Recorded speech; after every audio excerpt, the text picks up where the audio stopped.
Halo Sobat Nobar, bagaimana kabar kalian semuanya? Saya doakan selalu sehat agar bisa selalu berbahagia bersama Nobar.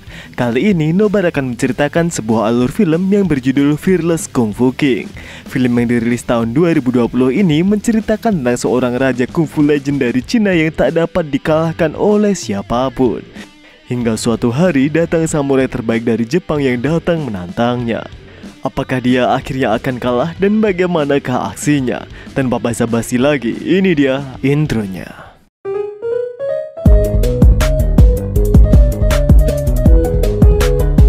Jangan lupa subscribe sama tombol ring. Oke. Di awal film kita akan diajak ke tahun 1910, di mana terlihat samurai Jepang sedang bertarung melawan master kungfu di Shanghai.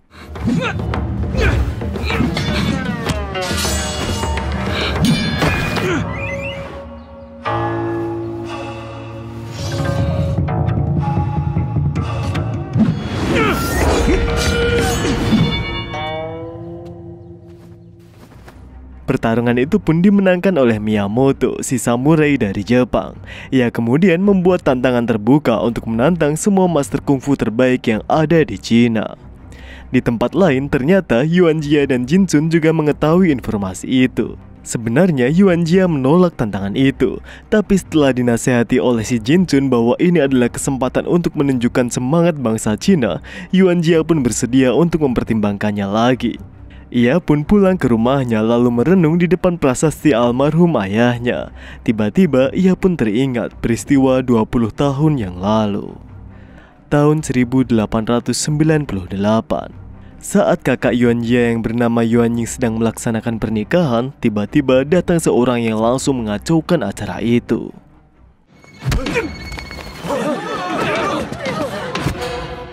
Ternyata orang itu adalah anak dari mantan saingan ayah Yuan Jia. Ia kesana untuk membalaskan dendam ayahnya yang dulu telah dipermalukan oleh ayah Yuan Jia, yaitu Huo Endi. Tiba-tiba Yuan Jia langsung turun tangan untuk melawan orang itu.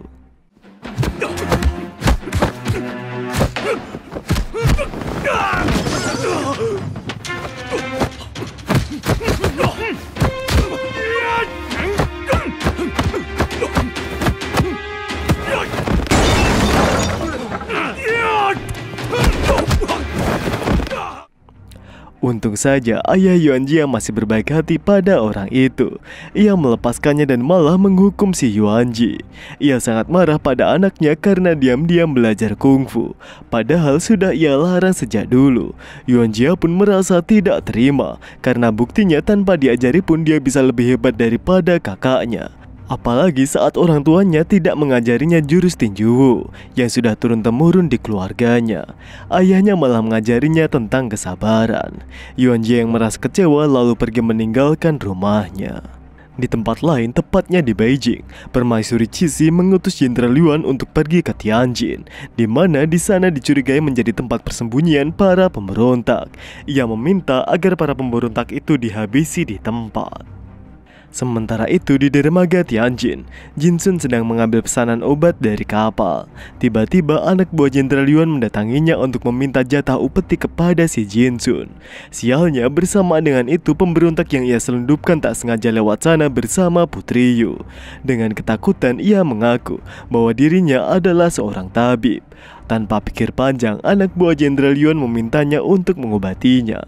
Tentu saja si pemberontak jadi semakin takut. Untungnya tidak lama kemudian Yuan Jia datang ke sana memecah perhatian.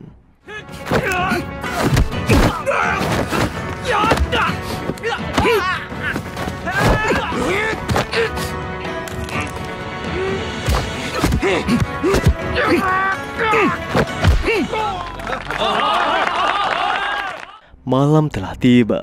Pemberontak itu memberikan surat pada Jin Chun dari Fusheng, sang pemimpin pemberontakan, yang berisi rencana pasukan pemberontak untuk menyerang ibu kota. Jin Chun lalu minta tabib tidur di sana sementara ia menemui si Yuan Jia. Ia meminta Yuan Jia membantu memberontak. Yuan Jia sebenarnya sangat bimbang, tapi akhirnya dia memutuskan untuk membantu tapi tidak secara langsung, yaitu dengan cara membuka sekolah bela diri. Dengan harapan ilmu bela dirinya itu bisa membantu reformasi Tiongkok. Sayangnya ada peraturan untuk mendapat izin membuka perguruan, yaitu menantang semua master kungfu yang ada di Cina. Tanpa mereka berdua sadari, diam-diam datang pembunuh bayaran dari dinasti yang menyelinap ke kamar si pemberontak. Tanpa basa-basi, mereka pun langsung menghabisinya. Kepalanya pun kemudian diserahkan pada Jenderal Yuan. Tentu saja hal ini membuat banyak orang kaget, termasuk Tuan Yu yang akhirnya memberhentikan kerjasamanya dengan Jin Chun karena takut nyawa anaknya juga terancam. Pagi menjelang, Yuan Jia mulai menantang para master kungfu. Yang pertama adalah perguruan Zhengwu. Salah satu murid paling jago di sana pun langsung meremehkannya, apalagi saat tahu bahwa Yuan Jia tak ikut perguruan manapun. Yuan Jia hanya terdiam dengan sabar dan tiba-tiba gurunya yang melihat itu merasa sangat malu dan tidak terima muridnya kalah dengan sangat mudah. Tanpa pikir panjang, ia pun langsung beraksi.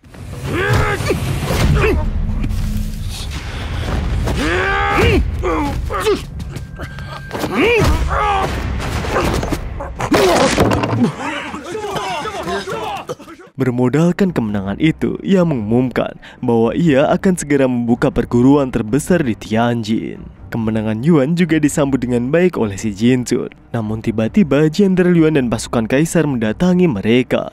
Ia meminta agar tabib yaitu si pemberontak yang kemarin itu dibawanya untuk mengobatinya. Jenderal seolah-olah tak tahu apapun, padahal anak buahnya lah yang telah menghabisinya.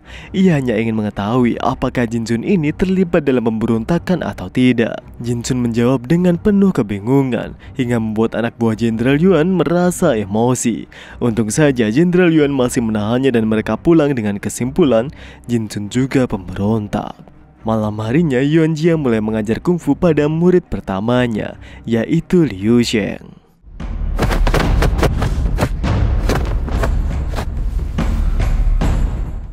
Latihan mereka terhenti setelah Putri Yu datang ke sana. Tampak ia sangat senang Putri Yu datang ke sana karena ia memang menyimpan rasa, meskipun harus bersaing dengan muridnya sendiri. Putri Yu datang ke sana untuk memberitahu si Jin Chun bahwa ia dan seluruh keluarganya termasuk Tuan Yu akan segera meninggalkan Tianjin untuk menghindari ancaman dari dinasti. Keesokan harinya, master kungfu dari perguruan Jinmen, si Wang Wu, memutuskan untuk pensiun.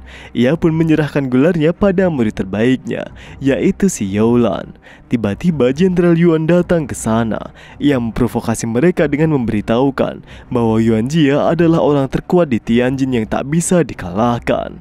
Setelah itu mereka pun pergi begitu saja. Wang Wu yang merasa tertantang lalu menyuruh Youlan untuk turun tangan. Ia mengirim surat tantangan pertarungan hidup dan mati pada si Yuan Jia. Di tempat lain, Yuan Jia menerima surat itu dan bersedia menerima tantangannya. Ia pun langsung mendatangi gedung Jinmen di mana seluruh master kungfu sudah menunggunya. Lawan pertamanya adalah master yang sangat jago memainkan senjata.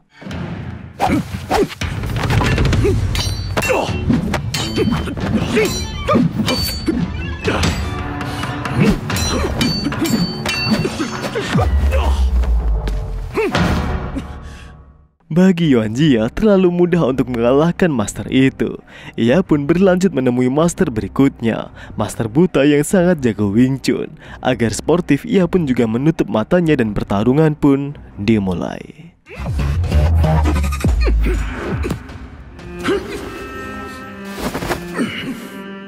Pertarungan ini kembali dimenangkan oleh Yuan Jia. Selanjutnya adalah master Dewa Mabuk dan inilah aksinya.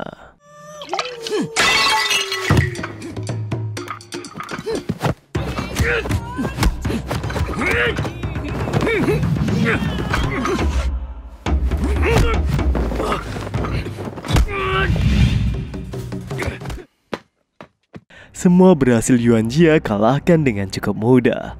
Kini musuh terakhir yang harus ia hadapi yaitu adalah Youlan. Awalnya Yuan Jia ini menolak pertarungan ini karena Youlan adalah seorang wanita.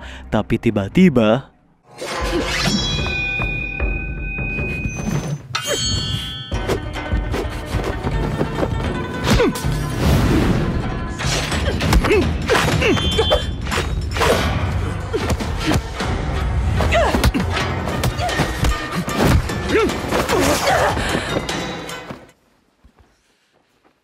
Setelah berhasil mengalahkan Youlan, sekelas Yuanjia melihat ada sesosok yang menyelinap di belakang Youlan. Dan tiba-tiba Youlan pun jatuh dan akhirnya tewas. Orang-orang pun menuduh bahwa Yuanjia adalah pelakunya. Tak lama kemudian, Jenderal Yuan datang untuk membela Yuanjia. Ia berkata bahwa surat tantangan dari perguruan itu tertera hidup dan mati, dan telah disetujui kedua belah pihak. Bermodalkan kemenangan besar ini, Yuanjia diizinkan mendirikan perguruannya sendiri. Saat akan pulang, Jenderal meminta Yuanjia untuk bergabung melayani kekaisaran, tapi Yuanjia menolaknya mentah-mentah. Saat pulang ke rumah Jinchun, Yuanjia sangat kaget karena kondisinya sangat kacau. Ia pun menemukan Liu Sheng yang terikat dan memberitahukan bahwa semua itu adalah ulah dari Jenderal Yuan. Jinchun pun juga telah diculik. Mereka kemudian segera bergegas ke rumah keluarga Yu, tapi sayangnya mereka sudah terlambat. Tidak ada orang sama sekali di sana. Mereka mengira jika Tuan Yu dan keluarganya sudah kabur dari rumah. Padahal sebenarnya Tuan Yu telah dihabisi, sedangkan Putri Yu ditawan untuk dijadikan menu makan malam Jenderal Yuan dan juga anak buahnya. Sementara itu di tempat lain, Jinchun sedang diinterogasi oleh Jenderal Yuan untuk memberitahukan di mana markas para pemberontak. Tapi dengan lantang Jinchun berkata bahwa Jenderal Yuan tidak akan bisa mengalahkan mereka dan saat lagi dinasti Qing pasti akan hancur. Akibatnya ia pun akhirnya disekap. Bersamaan dengan itu, Wang Wu kini menjadi dendam pada Yuanji dan berencana membalas kematian si Youlan. Hari berganti, Yuanjia mendapat surat dari keluarganya yang memberitahukan bahwa ayahnya sedang sakit. Yuanjia sebenarnya ingin pulang, tapi ia menundanya karena menurutnya saat ini lebih penting untuk membantu Jinchun. Padahal ayahnya sudah sangat menantikan kehadirannya. Jinchun yang disekap akhirnya berhasil meloloskan diri dan langsung ke rumah Tuan Tan, salah satu pemberontak dinasti. Ternyata hal ini sudah direncanakan oleh Jenderal Yuan. Diam-diam pasukannya mengikuti pergerakan si Jinchun. Sementara itu, saat Yuanjia akan berjumpa dengan Tuan Tan, tiba-tiba Wang Wu datang ke sana dan berencana untuk membalaskan dendamnya. Dengan tenang, Yuanjia berkata bahwa ia bukan pembunuhnya dan mengajak Wang Wu untuk ikut bersamanya untuk melihat kenyataan yang terjadi. Yuanjia bersama Wang Wu lalu mendatangi Jenderal Yuan, sedangkan Liu Sheng membawa Tuan Tan ke tempat aman dengan pengawalan penuh. Sesampainya di tempat Jenderal Yuan, Yuanjia langsung disergap oleh puluhan anak buah Jenderal Yuan. Wang Wu pun keluar dari becaknya dan menyadari bahwa ini semua adalah ulah jari Jenderal Yuan. Pertarungan pun tak dapat dihindari lagi.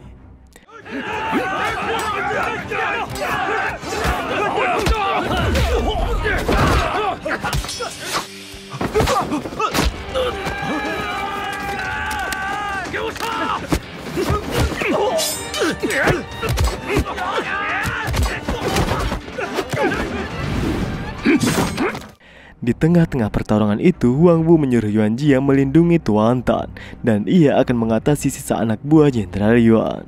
Sementara itu, ternyata beberapa anak buah Jenderal Yuan telah memulai aksinya menyerang rombongan Liu Sheng dan juga Tuan Tan.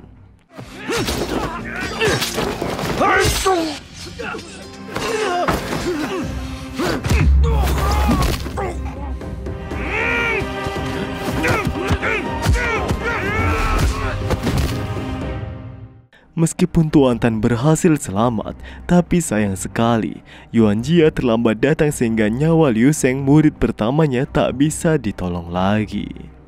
Bersamaan dengan itu, ternyata Wang Wu juga telah dikalahkan oleh Jenderal Yuan.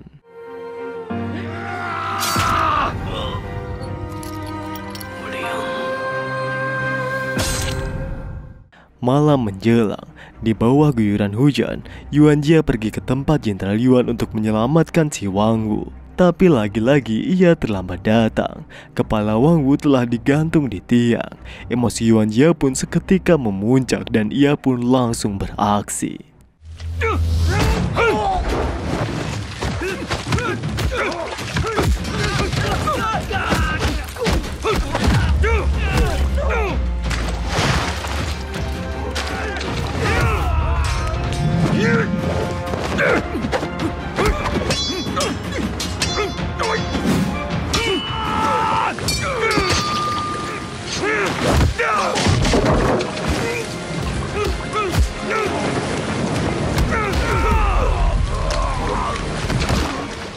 Jenderal Yuan yang sudah terpojok lalu menjatuhkan tiangnya, sehingga membuat Yuan Jia menahannya agar kepala Wang Wu tidak jatuh. Tetapi usaha Jenderal Yuan tetap saja sia-sia karena Yuan Jia terlalu overpower. Akhirnya Yuan Jia memenangkan pertarungan itu, lalu ia membawa pulang kepala si Wang Wu. Hari berganti, Yuan Jia pun akhirnya pulang ke rumah, tapi tidak disangkanya, ternyata ayahnya telah tewas. Ia pun diberi surat wasiat dari ayahnya yang berisi bahwa betapa ia menyayangi anaknya. Ia juga diberi buku jurus tinju yang akan lebih bermanfaat jika kesabaran penggunanya telah terlatih. Maka dari itu, dulu dia disuruh untuk belajar kesabaran agar tidak seperti ayahnya yang merasa gagal menggunakan jurus itu. Ayahnya percaya jika nanti Yuan Jia bisa mendirikan sekolah bela dirinya sendiri. Scene kembali berpindah. Yuan Jia akhirnya tersadar dari lamunannya. Setelah selesai berdoa di depan prasasti almarhum ayahnya, ia pun lalu pergi untuk menerima tantangan dari samurai Jepang dan akhirnya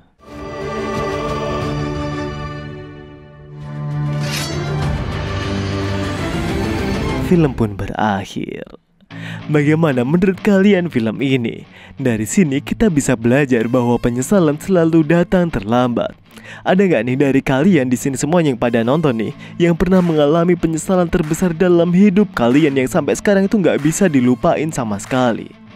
Entah itu sama orang tua kalian, teman, sahabat, atau bisa aja mantan kalian, yang mungkin aja membuat hubungan kalian akhirnya harus terpisahkan, padahal kalian tuh baru sayang-sayangnya. Kalau ada, tulis aja ya di kolom komentar. Sampai jumpa di video berikutnya. Jangan lupa untuk like, share, dan komen video ini. Dan tentu saja, Kamsha.